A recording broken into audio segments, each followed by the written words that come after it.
Hey everyone, this is Nick Pino and welcome to this Electrosmog RX interview series. And today I have the honor of talking with none other than Dr. Jack Kruse, whom I met last weekend in Vermont at Nourish Vermont. Dr. Kruse is a respected neurosurgeon and CEO at Optimize Life, and a health and wellness company dedicated to helping patients avoid the healthcare burdens that we typically encounter as we age, and I need to add, with the wrong environment. He is a member of the American Association of Neurological Surgeons, the Congress of Neurologic Surgeons, and Age Management Medicine Group. Dr. Kruse, welcome to the interview series. Thanks so much for taking the time today. Hey, no problem. Anytime, Nick. Sure, and it was great hearing your talk. Unfortunately, I missed part of it because of the newborn, but I'll make sure to listen to the replay. You had, I think, 34 members that are your mitochondria, actually you call them, that are your fans and people who share a very unique perspective about health. Can you talk to health practitioners who are listening to this have no idea what a mitochondriac is? Let's start there. Yeah, I mean, I wouldn't call them my fans. I think these are people that have been disaffected both Sure. by functional medicine and allopathic medicine because most of the prescriptions that, we were taught in our training is not going to help people that are afflicted by mitochondrial diseases. And it turns out what you asked me to come on here and talk about and what you talked about in Vermont and what I actually talked about in Vermont was tangentially related to this EMF problem that we've developed. And the problem with EMF diseases, especially for practitioners, they don't understand the linkage between what was in their pathology book and their biochemistry book to what we're seeing clinically in the world today. And the problem is, if you try to understand this from a purely biologic or biochemical platform, you'll be wholly unsuccessful in doing so. And I think you even made the comment when you were on the stage that you need to really come at this probably from the biophysics or the physics angle. And unfortunately, most people that are involved in treating patients, they don't have a big physics background. So this is kind of like their big black box. So about 10 years ago, when I started to put my information online, I basically started to teach people everything you could possibly know about mitochondria. And the reason for this, it turns out your mitochondria is your sixth sense in your body. And it's the sense that deals with electrons and protons and photons. These are the things, that are tied to not only the universe, but also our sun, our communication devices, just pretty much everything we use. And the problem is in medical school or functional medicine training, nobody teaches people how a mitochondria really operates and how it connects into the pathways. So most people currently believe that glycolysis, the pentose phosphate pathway, the TCA cycle and urea cycle, they all work operationally in the cell all the time, and they're not dynamic. It turns out the dynamism comes from the biophysical levers, the light that is in our environment, and that's what actually changes the mix. And this is the reason why EMF has become what I call a big black box for most practitioners, because they don't really understand how different parts of the spectrum affects different parts of things in the cell to explain the symptoms that many patients have. And the other thing that really complicates things, and I mentioned this during your talk when I was in the back of the room, that when we get to 4G and 5G, it gets even more complicated because of the way electrical engineers are now changing waveforms. It's not just the strict power density issue anymore. Now you really have to know some of the interesting physics behind this to begin to understand it. And one of the things that I did in Vermont this year is I shared with people, especially my members know this, but most people who are not members don't. In 2003, I made predictions about what was going to happen when we went from a 0G to a 5G world. And almost all of the predictions so far have been spot on. And unfortunately, we happen to be talking on a day today where another prediction, unfortunately, was made that I said that suicides would absolutely go through the roof. Yeah. And, Anthony Bourdain killed himself and Kate Spade killed herself yesterday. And people don't understand how non-native EMFs, especially in a 5G city, can lead someone down this path. And I mentioned to somebody actually today when I was at work doing surgery that when Tesla and Edison came out in 1874, one built the light bulb, the other one built the power grid over the next 20 years, that if you really think about how Tesla went out, he went out very much the same way as Kate Spade and Bourdain, except he did it in a lot slower pace. The difference was the electromagnetic spectrum that he was around from 1870 to 1943 when he died is significantly different than the one that we face today. And back in 1874, the top 100 deaths in the United States, suicide wasn't even on the list. Today it's number 10. And when you actually contemplate that in 125 years, that we've got huge swings in what is hurting us.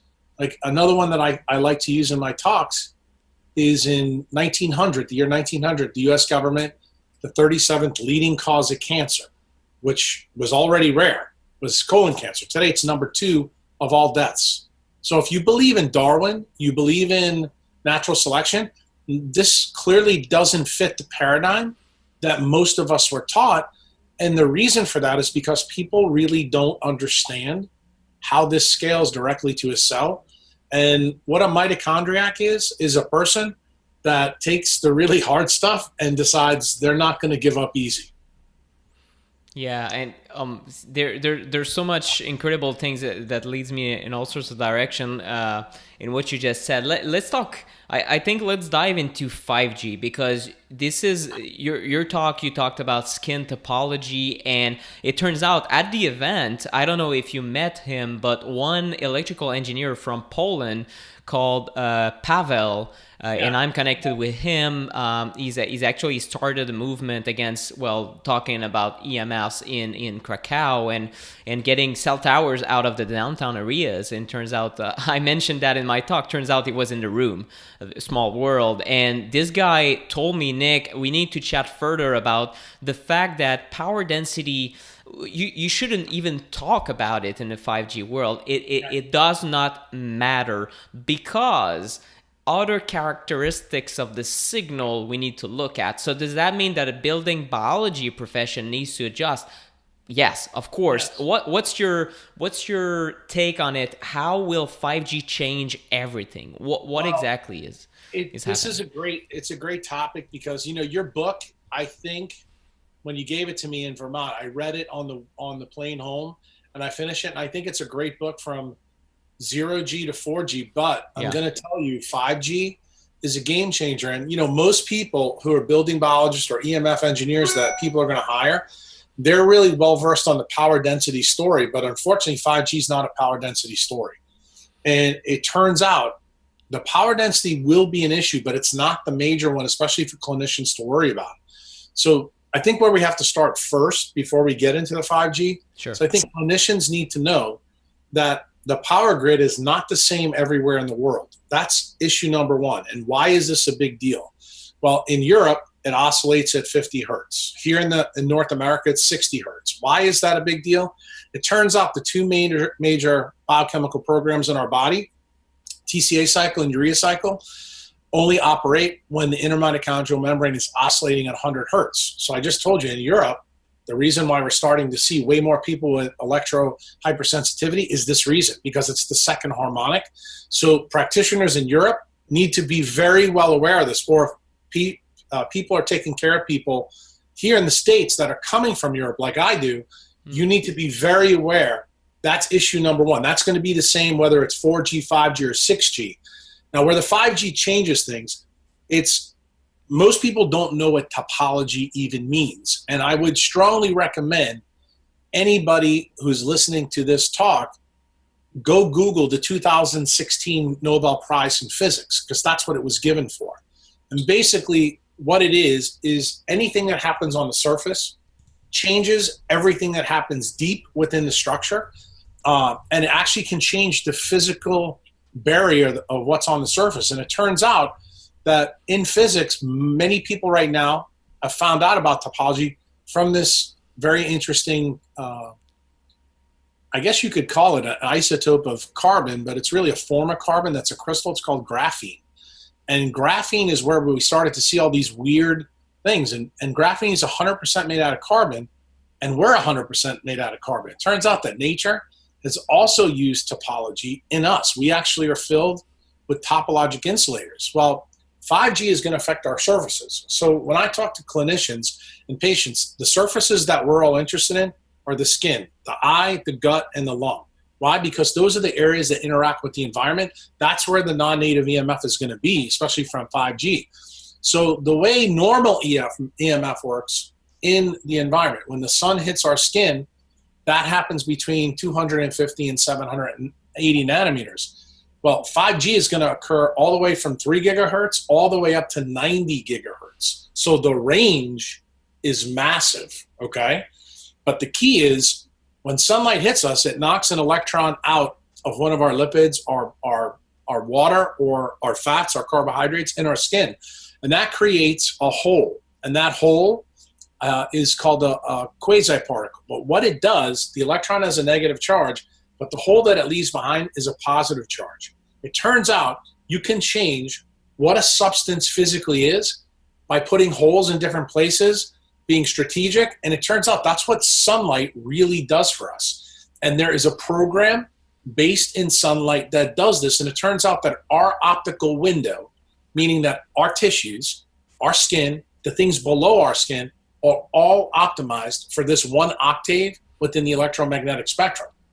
Well, 5G completely changes that, because what does it do? It affects the electrical capabilities of surfaces.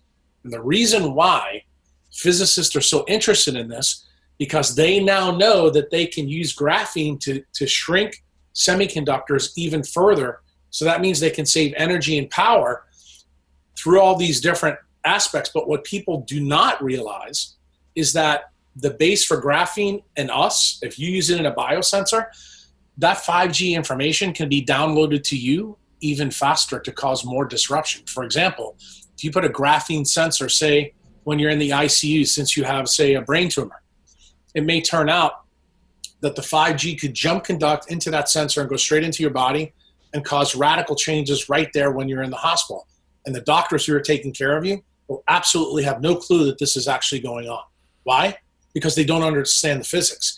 And one of the things I said when you gave your talk at the back of the room, I said, I'm actually optimistic about 5G. And I think that shocked a lot of people in the room, because I think it's going to be so obvious that there's a problem. ERs, doctors' offices, people are going to start coming down with the most bizarre things. It's going to be really weird, and it's going to happen like this. And one of the things that people may not believe that I'm going to say right now, because it's a very hot topic, especially in some of the internet groups that I saw this morning. This opiate crisis, this suicide crisis we have, this has come up literally in the last 2 or 3 years. Well, what changed in the last 2 or 3 years? We went from 3G to 4G. Now we have 5G testing during 4G world. And people don't realize this is why Carrie Fisher had her heart attack on the plane. If you look at the things that are happening, plane is a metal tube filled with 250 obedient idiots all using Wi-Fi at the same time. So technically the people in the plane are the microwave steak.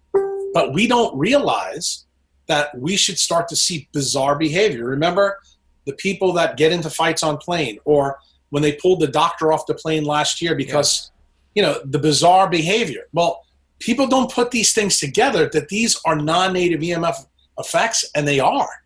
And what my point was to you in Vermont was that I want people to pay attention to the aberrant health consequences, because this is going to be your biggest clue that the area that you live in right now, that zip code, is a problem. And here's the real problem that I'm concerned with 5G. Because the range goes from 3 gigahertz to 90 gigahertz, what happens in Montreal is not going to be equivalent to what happens in New Orleans. And the reason for that, the way the 5G network has to be built, if you happen to be in an area where there's a lot of trees, it's going to be extremely difficult to get a 5G signal to you. So you'll see what's going on right now in England.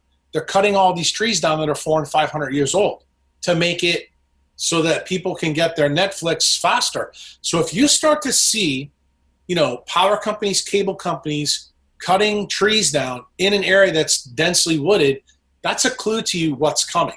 When you start to see different antennas going around, for example, one of my members, Matt Maruka, who runs the Raw Optics thing, he's out in California. He just sent me pictures last night on the Pacific Coast Highway of the new 5G antennas, literally in the middle of where nobody is, going all the way up and down the whole coast of California. They're there. They're already there, and they're testing them, and they're operational. And if you don't believe it, this is one of the things I said to you also in Vermont. Why is this a really devastating thing for patients and for practitioners like myself? Well, to get a trimeter or say an RF Cornet device, like most people learn about when they read your book, you can't do that with 5G. The reason why? There's no 5G testers out unless you're willing to spend $120,000. That was the point that I made in the back of the room in Vermont. And believe it or not, Verizon, AT&T, I talk to their guys all the time because they come to see me because the linemen are very worried about their own medical conditions. They're no longer allowed to carry meters to check the electromagnetic fields they operate in. Several of these guys have to wear Faraday cages to install the 5G in cities around the area. So when you begin to realize the real problem here, and you happen to see these things happening in your neighborhood. So for example, the people listening to this who are in the Austin, Texas area or the Los Angeles area, you need to pay big attention. Why? Because 5G is already there. If you're in Denver or Colorado Springs, practitioners in that area need to realize when they start to see, ridiculous cases of adrenal fatigue or leaky gut or, things that most allopathic docs would say, oh, that's not realistic. You need to realize the cause of that is actually from the circadian disruption on every peripheral clock gene. It's not most of the stuff that you're going to hear about, at the functional medicine academies and in medical school. And that's what I need to get people to understand, because I tell people this all the time and it gets me in trouble with people. If you can't explain the science, in my opinion, it's pseudoscience. You have to be able to understand and explain the science to somebody in a room of people who ask you coherent questions so that they understand what they're facing. Because guess what? If you're a treating physician or a treating practitioner and you're not able to answer the patient's questions or have no clue why they're having these bizarre symptoms that they are, effectively, you're no different than some guy on the internet that they're getting their answers from.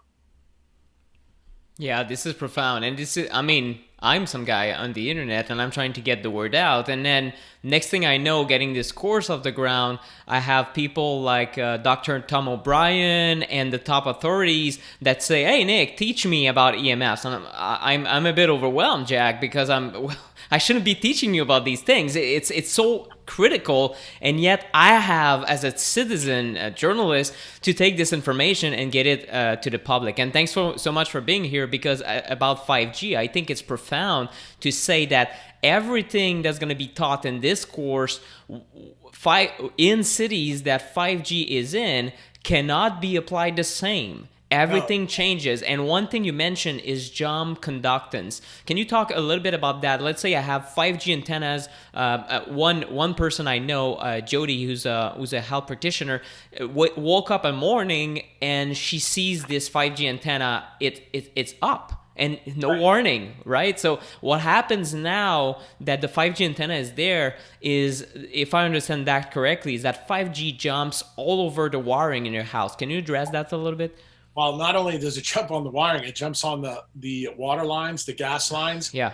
The crazy part, when they tested the 5G in New York City, I happen to have two members who are laser physicists that own a company that puts all the fiber optics in the ground in the entire Northeast, including Montreal. Wow. So I know a lot about what's going on in the world.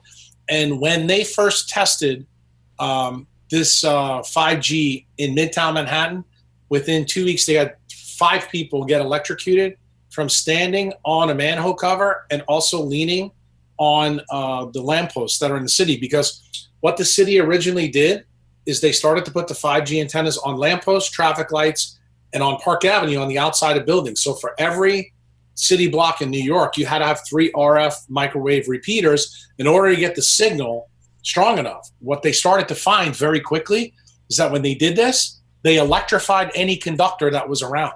So they had problems with the cable and the power grid in the apartments on Fifth Avenue. You know, rich people, they don't like it when things start to go awry. And Con Edison started to get complaints that people were getting static electric shocks. There was even reports of people driving down Park Avenue also getting shocks when they just touched their cell phone.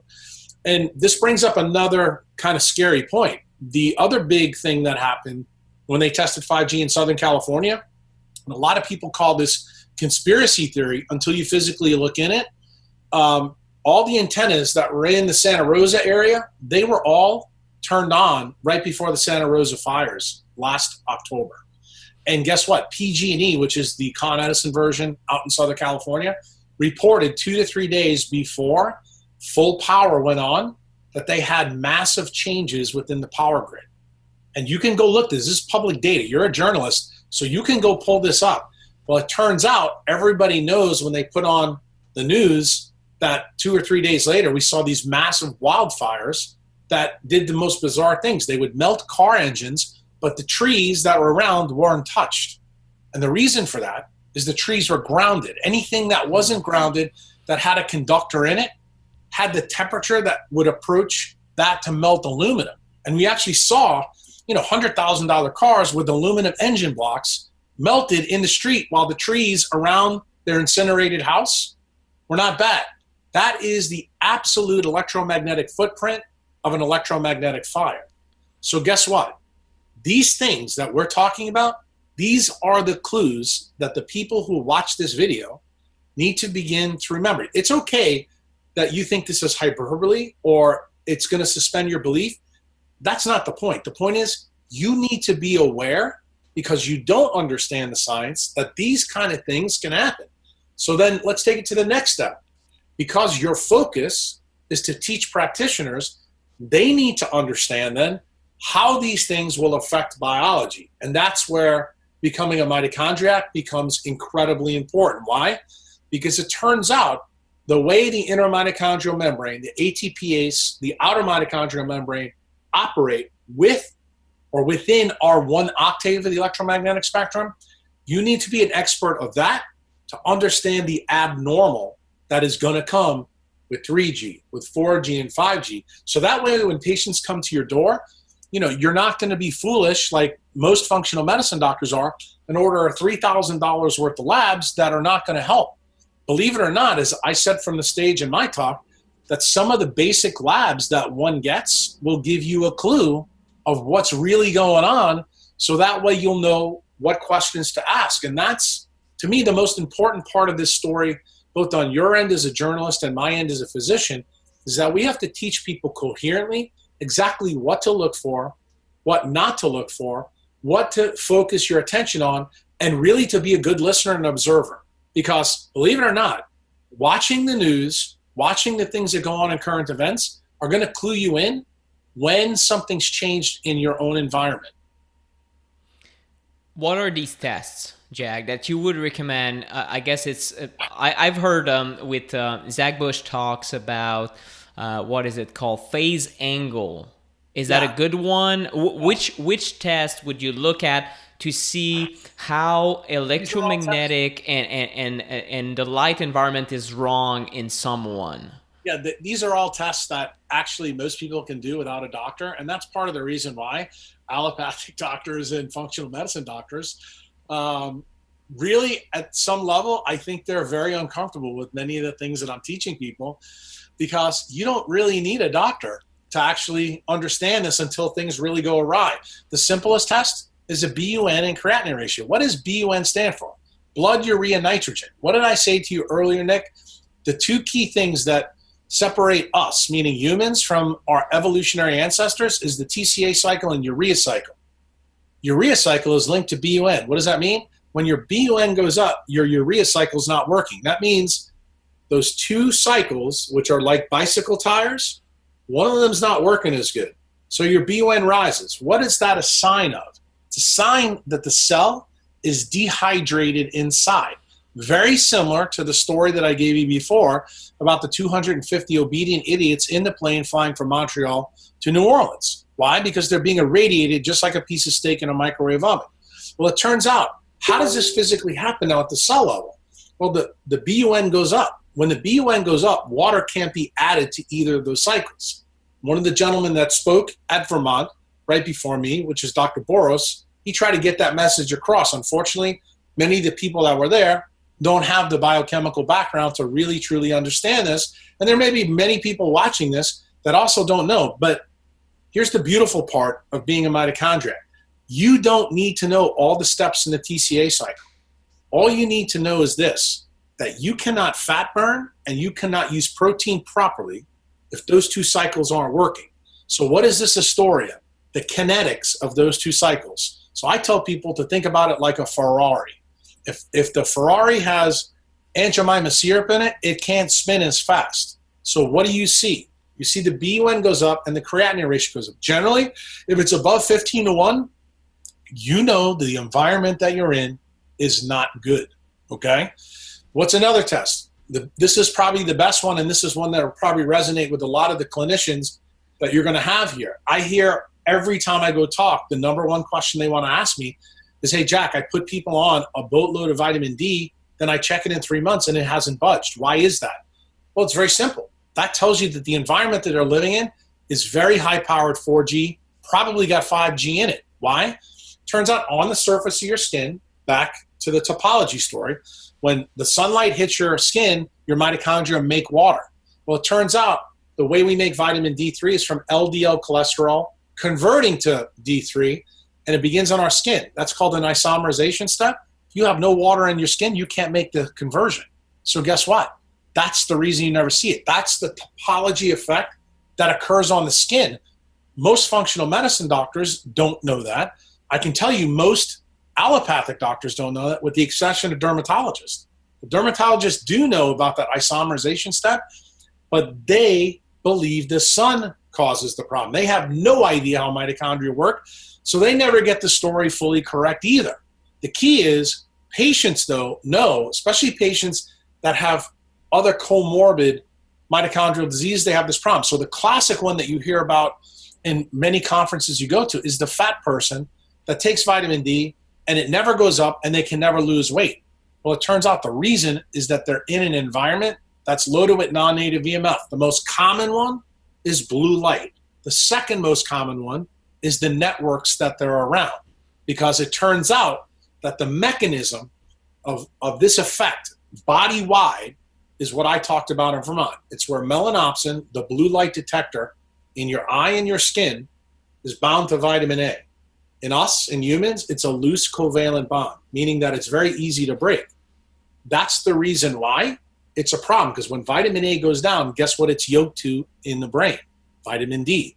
Vitamin A and vitamin D are linked. Why? Vitamin D is a skin product. Vitamin A is a brain product. What do the skin and the brain have in common for the doctors listening to this? They both come from neuroectoderm. That's the reason why vitamin A and vitamin D are yoked. So when vitamin A goes down for a reason that's not tied to nature, namely blue light from man or his networks, vitamin A crashes, that causes circadian disruption. And that means that vitamin D doesn't act the way it should. So there's your other test that you can use as a base test. And you know that test, you can go to anylabstestnow.com as a patient, draw it yourself for $16 and you got the answer. So if you have those two, that's a big one. What's the third test that you can use? Well, I told you that circadian disruption is the key to understanding this big deal. So what's the easiest one? Here's where the functional medicine doctors have it above the allopathic doctors. Getting an adrenal stress index. That's when you measure your cortisol, your DHEA, and your melatonin level. Why is that important? Because that gives the patient and the clinician an idea of exactly what's going on in the hormone panels. And most people don't realize that the way we make our hormones naturally in our body is through the sun, but the physical pathway is we get to this steroid called pregnenolone. Pregnenolone comes from LDL cholesterol, just like vitamin D does. Well, LDL cholesterol, to get to pregnenolone, guess what it needs, Nick? It needs a thyroid hormone called T3 and it needs vitamin A. What did we just say about non-native EMF, blue light, and 5G? You don't have any vitamin A. So guess what it means? You can't make all the sex steroid hormones. That's the reason why everybody's sex steroid hormones are crashed. And DHEA is right in the middle of that panel. So that's the reason why you want to use that one, because it gives you an idea of how bad the effect is, okay? The wrong answer is to take somebody with a trashed hormone panel and then start giving them bioidentical hormones, because what did you physically do then? You lose the ability to understand how bad that environment really is for the patient. Because this is the other part of the story. When the clinician gets this story down, this is the reason why your building biologists that you wrote about in your book and your EMF engineers need to understand what me and Nick are talking about now. Because if you're going to hire them, you actually have to have them talk to your clinician so that they're talking the same language. It can't be like Apple and Microsoft, staring apart. And I have to tell you, one of the things that I'm concerned about when people read your book, that they're going to assume the building biologist knows about this whole melanopsin thing. Don't, because none of them do. Most doctors don't know about it. That's the reason why I've been teaching my people this for 10 years. And when you begin to understand how the pieces fit, because you see them fall apart, the tests that I just recommend to you are the easiest ways on a base level for you to understand how they're falling apart. Then what to do about them in terms of the mitigation, that's when the story changes, because what most of the functional medicine docs and allopathic docs tell people is radically different than what I tell people, because my perspective is wholly based on mitochondrial biology, because that's what I'm an expert in. And just to be clear, that we're talking about 25 OHD for the test. For the vitamin. Okay. And what levels do you, like, there are certain schools of thought, 30 to 50, some other people like 50 to 70 or plus. Where do you stand? You know what the toxic level is based on the literature? 250 nanograms per deciliter.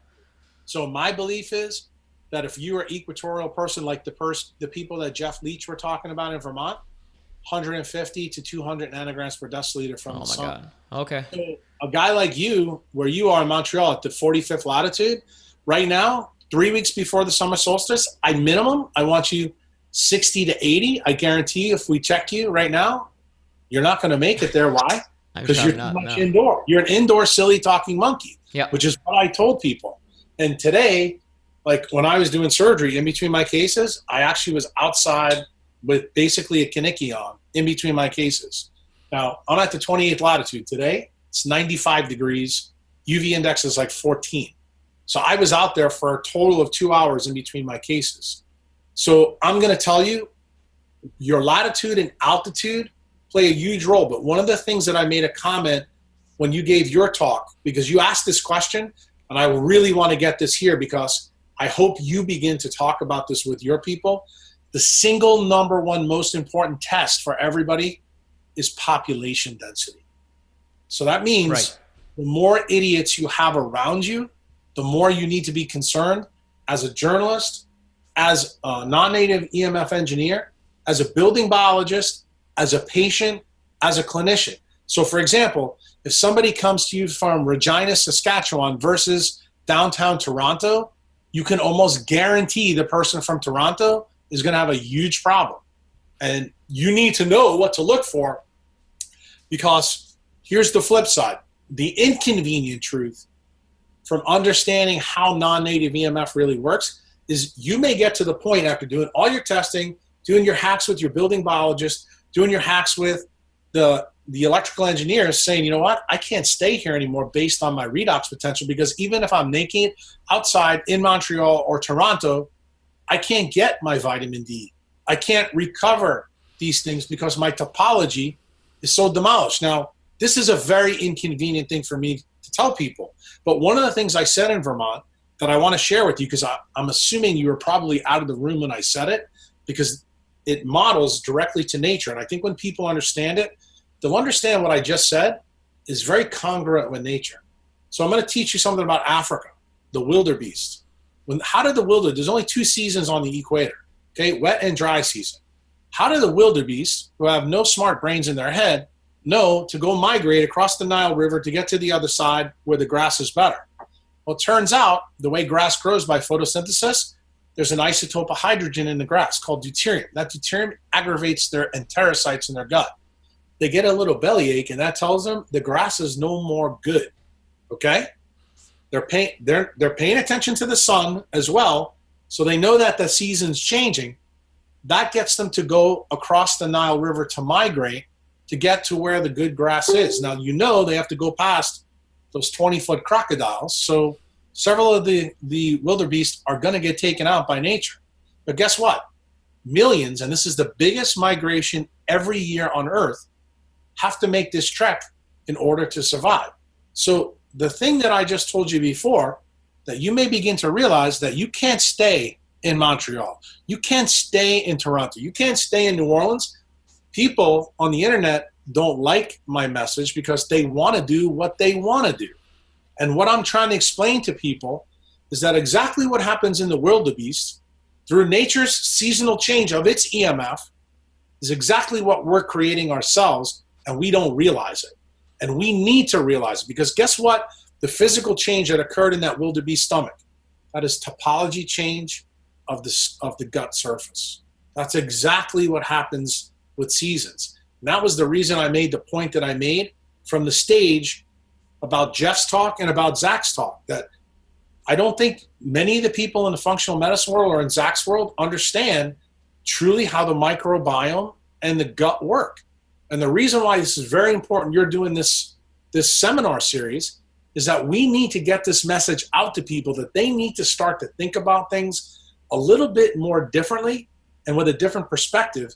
Because if you think taking a probiotic or eating fermentable carbohydrate fibers is going to solve a quantum EMF problem, you cannot be part of my tribe. It is absolutely incongruent because it doesn't make any sense to the physics involved. Well, it's merely a patch to the wrong environment. That's the way I see it. I mean, now you're really making my head spin here, because it's now I'm starting to put things together, Jack. In a sense, you're in Montreal, and the electrosmog is, I don't know, I'm getting in my bedroom 0.2 volts per meter. That's high. Like, right. I cannot avoid that unless I fly out Brian Hoyer here and kind of shield the entire thing. And even then, when I'm not in the bedroom, I'll be exposed to these EMFs, and it's changing my skin topology, my ability to absorb vitamin D. So even if I stand naked outside, I got a balcony on top. I was there for an hour today. I got a tan. That might be extremely insufficient, and correct. Even as time goes by, if 5G is installed in Montreal, then I'm doing nothing for my biology. So then if disease starts stacking... This is important for you to get. I'm glad you're getting it, yeah. Because you can get a tan, your vitamin D still can be low, and your redox be horrible. This is what people don't understand. And this is the reason why you saw me in my talk in Vermont, where I was passionate from the stage when I said, look, what Jeff Leach just told this entire audience, and I'll be honest with you, Nick, I think it went over everybody's head. He basically told you that the Hazda could eat shit on a shingle, have antibiotics, and never get sick. Do you know why? Their redox is through the roof because they live on the equator. But then we had another speaker tell people, oh, take my product when they live in Virginia. Well, guess what? You know the reason why? Because the amount of non-native EMF that the people that Zach sees are not equivalent to the Hazda. They're just like the realization you just had that said, oh my, if I don't fix this, nothing is going to fix it. And you're right, it is a patch. And that's what I've been trying to teach people for 10 years. And the reason why I'm optimistic, much more than I've ever been in my life, is because 10 years ago, I was crazy. And every year I get less and less crazy, because guess what? People are beginning to understand what I'm physically saying. Guess what? The data, the predictions that I've made for 15 years are now starting to come true. And nobody else has an answer why kids are shooting people in school, why people are killing themselves, why autoimmunity, like for example, Hashimoto's went from 1% in 1986 to 99% of hypothyroid cases now. I'm telling you, it's related to this change in topology as we have changed the EMF seasons that we live in. The seasons we live in now are no longer, spring, summer, winter, and fall. They really are different. And the craziest part of this story to really hammer home here, Nick, is, and this is one of my big concerns with 5G, and I hope you really start writing a lot more about this and talking to people about it, is that the 5G effects in different cities are going to be wildly different. And we need people to understand that, because the recipe that Verizon's going to use in one city has to be different than other cities. And that's never been true from 0G to 4G, but in 5G, that's the case. And you know what that's going to mean? It's going to create really abnormal studies, which is going to benefit the cell companies, but it's really going to confuse doctors, because it's going to say, well, why does this guy from Providence, Rhode Island have this, but this guy from Southern California have that? Like when, say, we have a meeting of clinicians, say at a functional medicine meeting, people are going to get confused. And then what are they going to do when they're confused? They start ordering things or doing things that make no sense. And guess what happens? Patients don't get better. They actually get worse. This is the reason why I have been adamant about teaching people physics. And what have everybody told me? Jack, this stuff is too hard to teach people. I'm like, look, when you see what's coming, you're not going to have a choice. If you're not willing to do the heavy lifting of learning a little bit of physics, guess what? You're going to be as smart as your doctor that knows nothing about physics. And see, I don't put the blame on doctors or even on functional medicine doctors. I do get aggravated with some of them that are selling people patches, same thing with supplement makers, because they have not been willing to go all in and really learn what you're trying to teach people. So you're trying to do it from the journalism side. I'm trying to get people who are practitioners to understand they need to understand some of the basic physics. That way, they become way better clinicians, and they will stop doing things that make no difference to patients and start doing things that do make a huge difference to patients, because many of them are very counterintuitive. And the reason they're counterintuitive is because light is counterintuitive. And that's what EMF is all about. It's a light story, and you need to become a light expert, not a food guru. Let's talk about light. And one thing you recommend your members, and you've been recommend that for years, is going and flying off to Mexico or to a location with an extremely high UV index to kind of charge up with the sun. Is that something I recommend to practitioners? And that's something that for electro hypersensitivity to kind of to detect if someone is EMF sensitive, whatever that means. Honestly, it doesn't mean anything. Well, I'll tell you a story. I kind of wish you would have talked to one of my members when you're in Vermont, because you would appreciate this. Her name is Sarah Hodgson. I met her in 2015 at a biohacking event in London. This lady has to live almost an hour and a half outside of London, and she runs one of the big companies in London. So she's a pretty important person. She picked me up from Heathrow Airport, and she had a brand new, at the time, Jaguar. The entire dashboard was pulled out. All the wires are disconnected. And I was with one of my friends who was going to speak with me at the event. And we invited her to come to have lunch with us in central London. And she goes, guys, I can only spend 1 hour before everything goes crazy. So, of course, the event was the next day. And Jeremy looked at me, that's my friend, and he goes, is this for real? I'm like, oh, yeah, it's for real. And we talked about it for the next 2 or 3 days. This is 2015. So at the end of the event, and Sarah, by the end of the event, was pretty frazzled because she was there. I made this prediction, Nick. I said, Sarah, if I can get you on a plane to come to Playa del Carmen, I'll bet you within 3 weeks, every single one of your symptoms goes away. And she looked at me and she goes, Jack, I've been all over the world. I've seen doctors everywhere. She goes, there's no way. And I said, I'm going to teach you something, because you won't believe me if I teach you the physics. You physically have to experience it to see. So my member event was 6 months later in Playa del Carmen. And she came, and the first thing she did before the event started, she came 3 days, decided to stay in the jungle with the Mexican Indians that are there. So for 3 days, she came to the resort that has EMF, 2G, 3G, deck phones, all the bad stuff. No symptoms at all. Not one. 3 days it went away. I predicted it would take 3 weeks. Now, what's the reason that Playa del Carmen is special? You have to understand mitochondria. Turns out it's not just the high UV index, because guess what? We can move everybody to the equator and they can get better. That's not the total answer.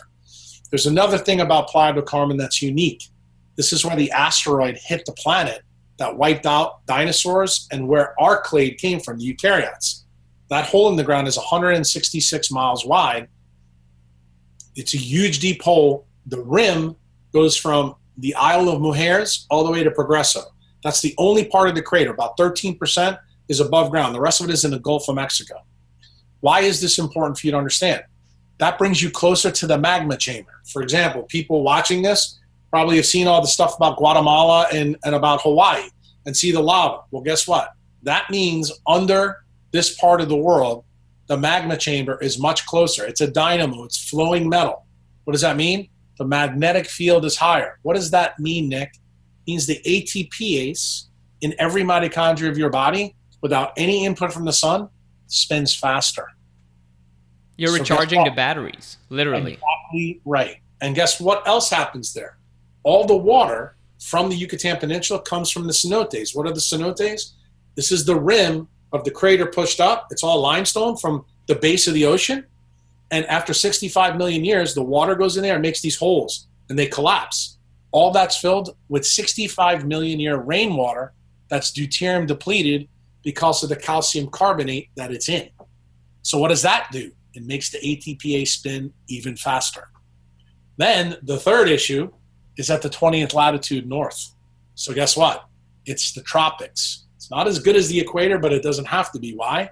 Because it's good enough. Because when you take those three things that I call the three-legged stool, it is the best place on planet Earth for you to come when you have bad mitochondria to see how bad your effect really is, and for you to understand that you do need to know a little bit about the physics. So when Sarah came on faith alone, and I told her this, she's now become one of my, how shall I say, my starfish that teaches people all over Europe exactly what electrohypersensitivity is. Basically, it's those TCA and urea cycles and the ATPase, they don't spin as fast.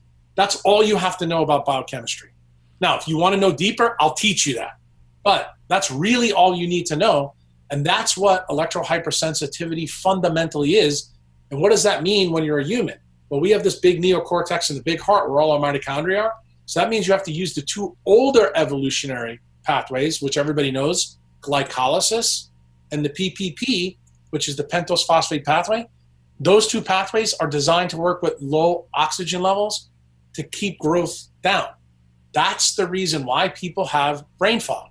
Why? Because your brain has more mitochondrial density than any organ in your body. So when you're afflicted by non-native EMF allergies or topology, however you want to call it, this is the reason why your tissues with the highest mitochondrial density go south fastest. And that's the key. The ones that don't are the ones that are not loaded with mitochondria.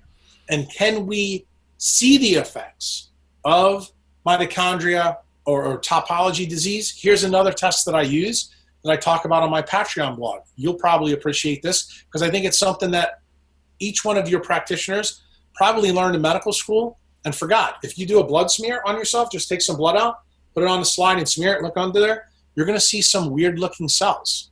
And those cells manifest when you're afflicted by non-native EMF. The red blood cells have these spiked borders on. You should never see them. You will see those in there. So guess what? A simple blood smear, which, Nick, honestly, only the cost is a glass slide and the microscope. You're talking, if a practitioner does this, maybe cost them $300 a year, and they could do this for all these people.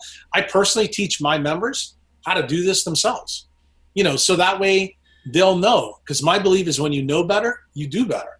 So there's many different ways to skin this cat. There's plenty of other ways, but these are the easiest ones for people to be listening, so that when 5G, you hear it's coming in your neighborhood from the local news or the paper, you begin to start to pay attention to these things. I want everybody to really pay attention when you're at church, when you're in the grocery store, when you're talking all the gossip around.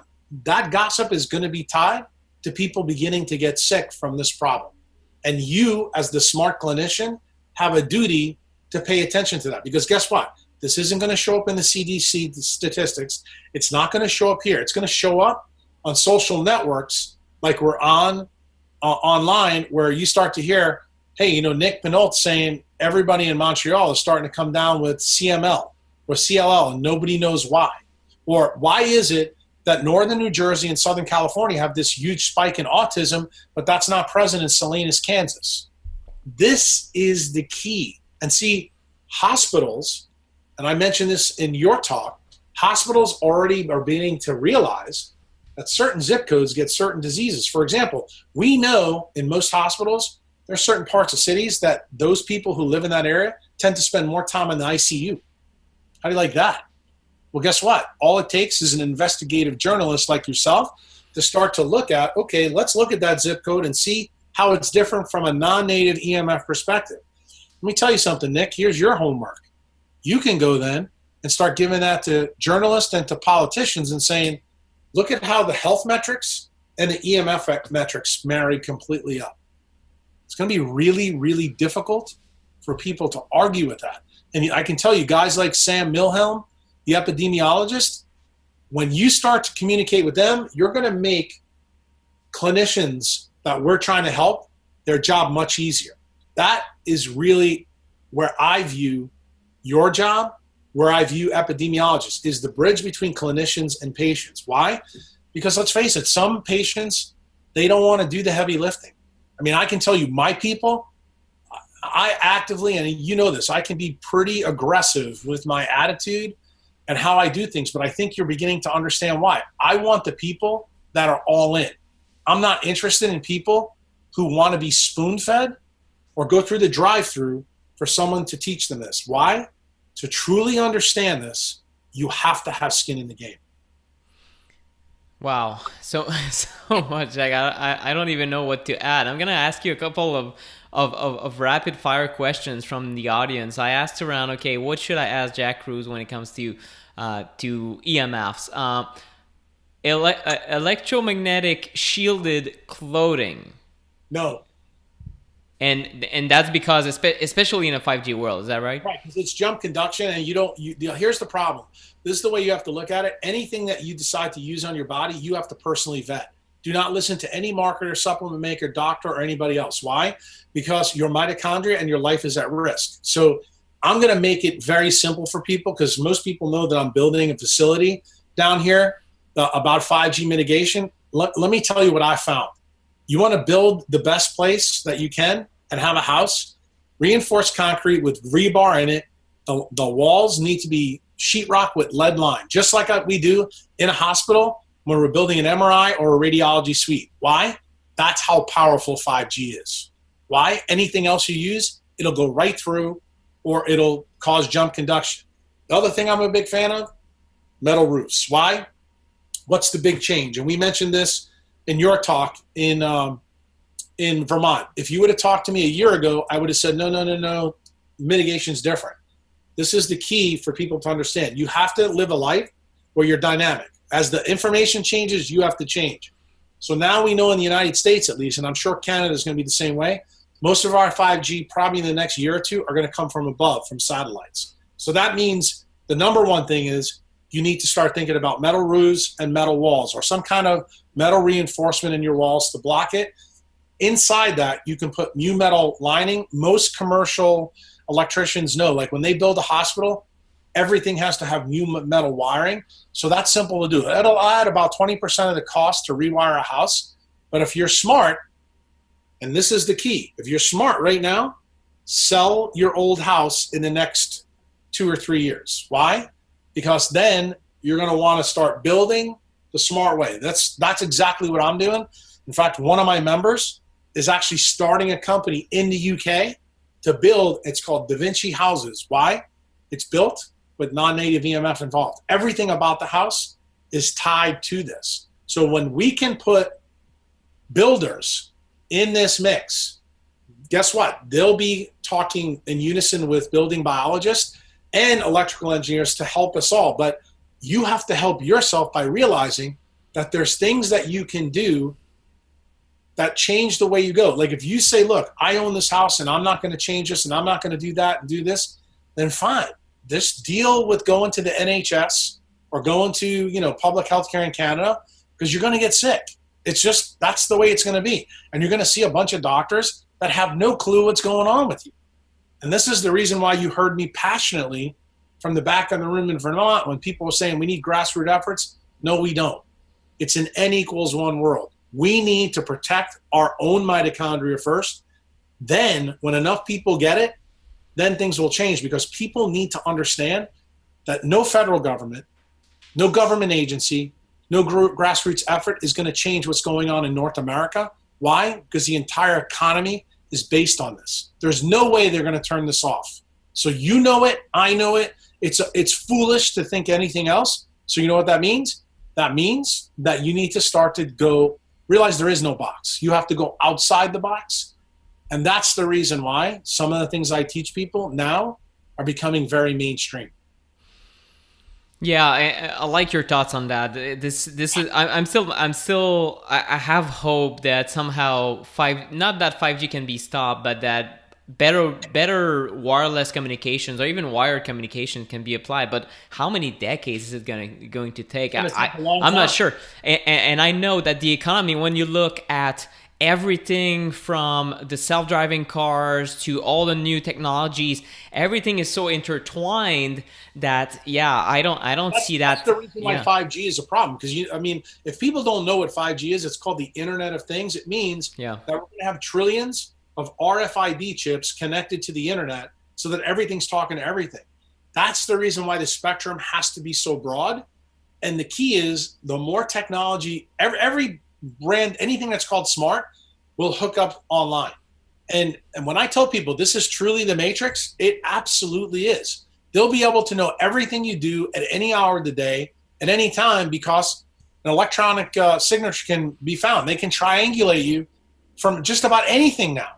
So when people begin to understand this, there are things you can do. People think this is hopeless. It's not hopeless. And I personally think, as I said to you before, I think the 5G is going to be good, because I think it's going to be obvious to the governments that this is where things have to stop. In other words, we may stop here and then make it safe.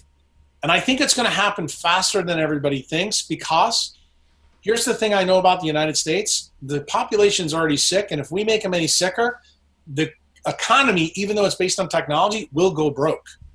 And this is the reason why I know it's going to change. But do I also know that the crazy things that we're seeing in our world now are going to continue to escalate, and we're going to have people fight on social media and say, there's no way that this lady killed herself. Like, for example, I wasn't going to share this publicly, but I'm going to share it with you guys here because you'll be shocked to hear this. So I did a consult for one of my very wealthy members in Mexico in December of 2017. So we're talking 6 months ago. His dad happens to own a lot of property on the Upper East Side, and his dad is a non-believer. He's a believer. So when I told this person what was going on the Upper East Side, he's like, no way. I said, oh yeah, they can't dig up the streets in Westchester County, upstate New York. Why? Because the people there have a lot of this, and they don't like construction around them.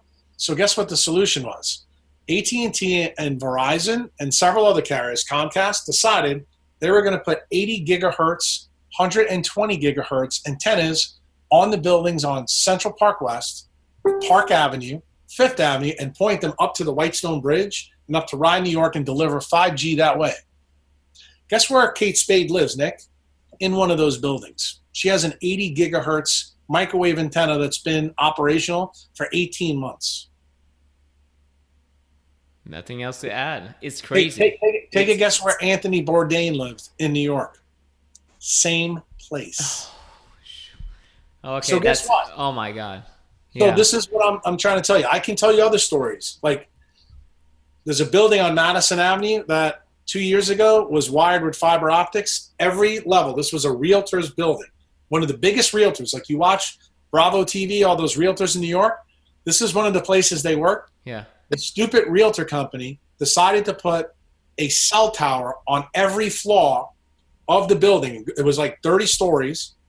The guy who supplied the fiber optics to the building told them he would never install what they're trying to do, that it'd be a biologic nightmare. So this building on Madison Avenue went live 18 months ago. Within 1 week, everybody called in sick because they had horrible headaches, vomiting, were sick. And guess what? The realtor called up the fiber optic guy and said, what did you do? And he said, no, not what did I do. what you did. Yeah. It's what you put on the end of my fiber optics that got everybody in the building sick. So knowing that this stuff is going on, Nick, now you can see why I pay attention to the tea leaves. Why? Because I've already seen the devastation that's coming. And these people were working on the same floor as a 4G, 5G microwave device. And the entire building was shut down in 1 week. So just realize that if you happen to live in a city like this, or you're a practitioner in this city, that you're going to have pretty good observations. Just keep your eyes wide open. Keep your ears open. Don't think it's not plausible, because it is. People are going to get sick with 5G. And it's going to be, you're going to see somebody's completely normal to have a brain tumor in a couple of months. That's going to happen. And it's not going to be uncommon. It's going to be much more common than we all want to know. And the thing is, if they show up in your office, you have to be cognizant of it. Doesn't mean you have to go out and tell everybody because you'll be afraid. You just have that one-to-one relationship with the patient. Say, look, the only way you're going to fix this problem is you have to get out of this environment. And that's really the key. It goes back to the story that I told you before, Nick. You got to be the wildebeest, man. You got to be the person that lives a dynamic life. See, wild animals get this intuitively, but we're zoo humans. We're no longer wild. We set our TPs down and we live inside 90% of the time. What you and I are doing right now, this is not what we're designed to do. We're designed to sit around a fire and, eat an animal that we just killed and have these kind of conversations. That's the difference. And most of us don't desire that type of lifestyle anymore. The problem is, because we don't desire it, we're starting to get hit with the collateral effects of the choices that we've made within the electromagnetic spectrum. And Jack, if it were a nuclear leak, no one would be surprised that you're telling them to get out. It would be like, right. Of course, Fukushima, I mean, you don't go there. And yet... Well, the reason why is because everybody knows the ionizing story, but here's what people don't exactly realize. The non-ionizing story is as bad, and we've known about it for a really long time. The problem is when the military and our government decided to change the economy from an agricultural economy to a service-based technology economy, I don't think they really believed that people would get this sick. If you look back from the time that we started radar installation after World War II because of the Japanese invasion, and look at all the disease curves, autism was not even on the planet at that time. Same thing with Alzheimer's. Alzheimer's just came to be in 1901. That was the first time it was ever described in the literature. That's 25 years after Edison's bulb, and it's 15 years after Tesla's AC grid that we still use today.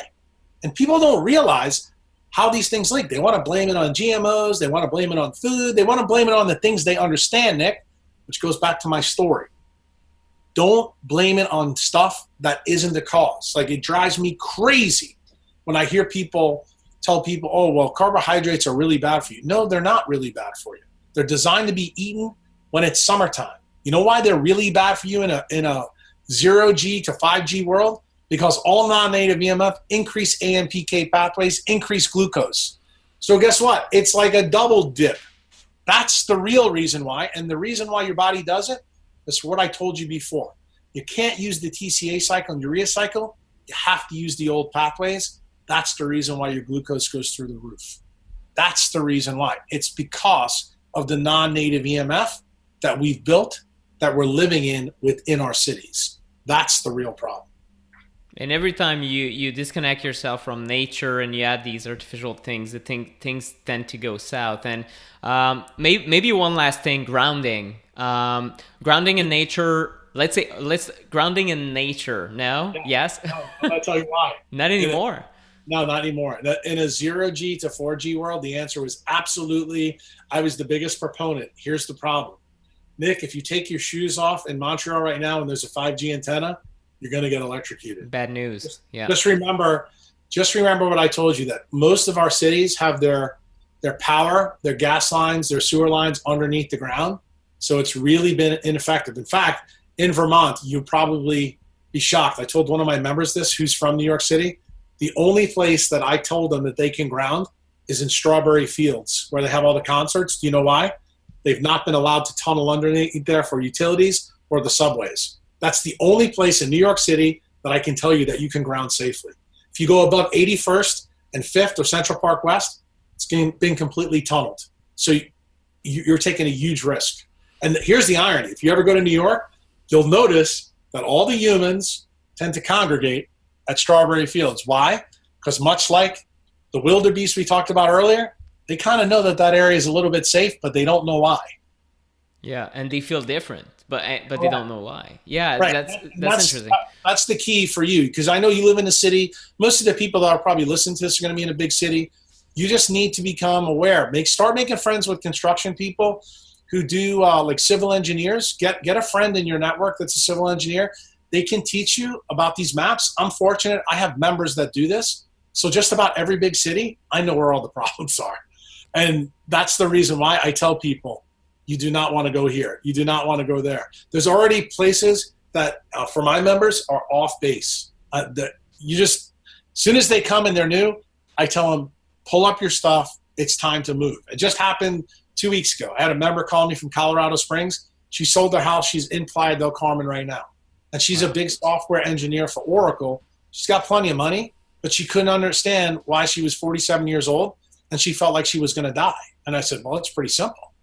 You know where you live. You know what's going on. When I told her what was going on, she goes, I had no idea. And I said, she goes, I have all the devices. I said, yeah, they're not 5G compatible. And she goes, you're kidding me. I said, oh no, I'm dead serious. And when she's down there, she contacted me by text 2 days ago. She's like, I can't believe the difference in my life. I said, see that? It didn't take any supplement. It didn't take any functional medicine test. It didn't take anything at all, Nick. And see, this is the counterintuitive part of mitochondrial medicine. This is the reason why in a 5G world, the perspective needs to shift a little bit. And that's the reason why I teach people the details about how mitochondria really work, because guess what? You start to realize that those little wildebeests in nature, they're pretty smart. And nature built us with some pretty amazing things. The problem is we think we're too smart for our own britches. We don't realize that we've created our own natural disaster, and we're the stars of the show. If the environment is clean, let's say I'm in Sherbrooke, I go to my parents' 2-hour drive from Montreal, and then I go to a friend's house. It's in a little town. There's 5,000 people maximum in the middle of the freaking forest. Can I use a grounding mat and have a spike in the ground? I wouldn't use a grounding mat. I would just use the earth there. But that's one of the things that I think you probably did hear me say in Vermont, that I'm really happy for Vermont, because based on those 2 new papers that I talked about in Vermont, I actually think that you can do well in a place like Vermont now, even though it's a high latitude. Why? Because the population density is unbelievable. So I'm going to tell you that that's the top of my list right now until Elon Musk decides to do something different. Yeah. Okay. So low population density, and if you're in the middle of a city, I mean, yeah, you're going to be extremely careful. Just trying. You can't be careful. I'm just telling you, in the 5G world. Yeah. Otherwise, you are going to be the wildebeest that is crossing the Nile River every day when you get on the subway or drive your car. It is survival, not thriving, right? That's living in a city is, and that's my reality. But it definitely makes me think. And there's no amount of I don't see like I think that in the functional medicine world, what's gonna happen is that people who live in a city are gonna start to have 20 to 25 to 35 supplements and 100 supplements, and they're like, wow, if I get on 99 supplements, I fall apart. 100, I'm good. And it's like, this is the reason why I'm not a popular guy for all those people. Because you know what? I'm the guy that tells you to throw it all in the garbage. And do it a different way. And guess what? The more people that follow me, you go talk to them. You had the opportunity to talk to 30 or 35 of them. Those people are doing really well. Why? Because when you understand nature and how she works, and you begin to swim with her waves, guess what? Your life can change. And really, that's the message that I hope begins to resonate, in your future work, your future books, your future, teaching people this kind of stuff. Because these little nuances, I'd be the first one to admit, it's not convenient and it's not fun to think about. But here's the thing. life always finds a way. And I personally believe that we're getting ready to lose a lot of people very, very quickly. And it's going to happen in several decades. If we can get 70 to 100,000 people to really be on board and understand this, we can help a lot of people doing some pretty simple stuff.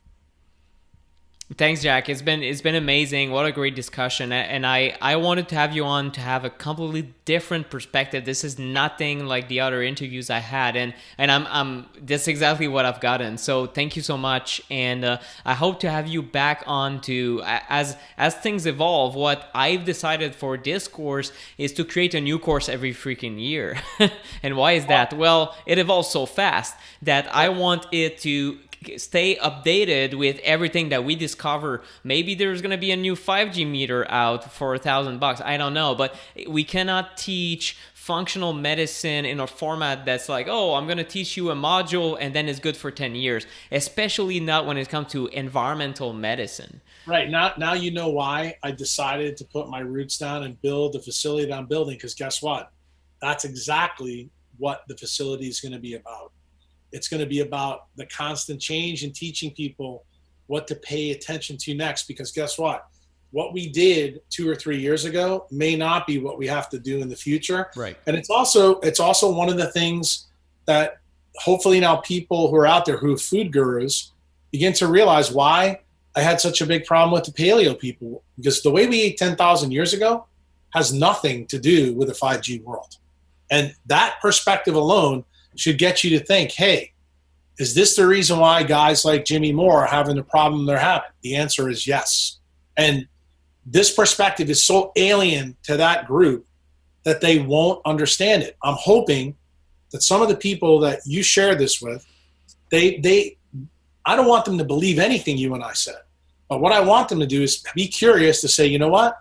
I need to look at this a little bit deeper, because maybe I've left some fat on the bone and I can really help some people that are in my community that are looking for my help. Totally. Great message. Great talking to you, Jack. And do you have anything to add as a conclusion for health practitioners, something that we haven't covered yet, or just mention your website? Just don't give up. Go all in. Listen, the thing is, the reason everybody signed up to be a health practitioner is because they want to help people. If you really want to help people, you're going to have to embrace curiosity, and you have to realize the wounds that you've created, the wounds that your patients have, are going to become the wisdom for you to win on the other side. And do not be afraid. You have to charge and go all in. And I'm being very honest with you when I say this, Nick. That's the reason I am the way I am.